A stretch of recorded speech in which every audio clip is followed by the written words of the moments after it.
যে ইয়াতে এটা বিশেষ মাহাত্য আছে যে ইয়াতে মানস কৰিলে সন্তান হীনা মাতৃয়ে সন্তান লাভ কৰে।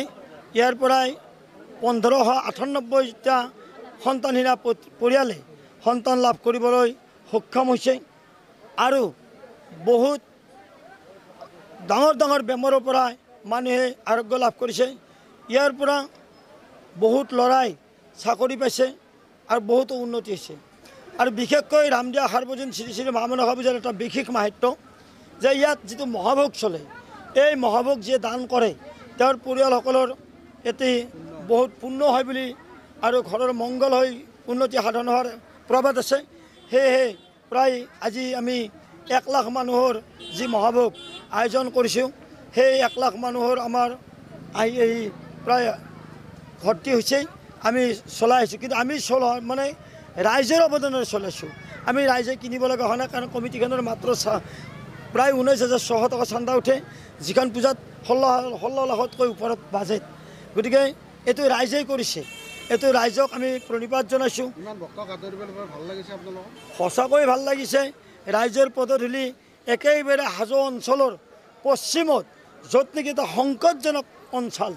মই মাননীয় মুখ্যমন্ত্ৰী মহোদয়ক আজি প্ৰণাম জনাইছোঁ। তেখেতে যেন আমাৰ অঞ্চলত আহি একবাৰ চাই আৰু আমাক অলপ আশীৰ্বাদ দিয়ে।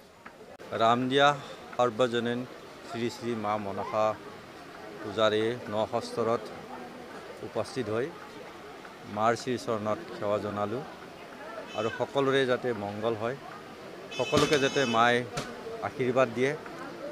আৰু এইখন পূজা অতি আন্তৰিকতাৰে অনুষ্ঠিত কৰি আহিছে এই সমাজৰ সকলো ভক্তই, লগতে আমাৰ অতি শ্ৰদ্ধাৰ প্ৰমোদ বেজবৰুৱা সৈতে আন ভক্তসকলে দিনে নিশাই ইয়াত সেৱা আগবঢ়াইছে, মাক প্ৰণাম কৰি আছে। মা মনসায়ে সকলোকে মংগলৰ কাৰণে যাতে আমাক আশীৰ্বাদ দিয়ে, সামাজিক জীৱনত আগবাঢ়ি যোৱাৰ ক্ষেত্ৰত মায়ে যাতে আমাক শক্তি দিয়ে আৰু সমাজখনত সকলো অশুভ শক্তি বিনাশ কৰি এটা শান্তি সম্প্ৰীতিৰে এখন বৃহৎ সমাজ আমি শান্তিৰে যাতে জীয়াই থাকিব পাৰোঁ, তাৰ কাৰণে মাৰ শ্ৰীচৰণত সেৱা জনাইছোঁ আৰু মায়ে সকলোৰে মংগল। পূজা হাজো শুৱালকুছি সমষ্টিত আমাৰ শুৱালকুছি 72 ব্ৰাহ্মণ সমাজৰ পূজা, পছৰীয়া সাৰ্বজনীন শ্ৰী শ্ৰী মা মনসা পূজা, 5 গাঁও মা মনসা পূজা, গেৰুৱা মা মনসা পূজা আৰু বৰহাট দিয়া মা মনসা পূজা, আটাইখন পূজাতে গৈ মাৰ শ্ৰীচৰণত সেৱা জনাইছোঁ যাতে সকলো ৰাইজৰে মংগল হয়।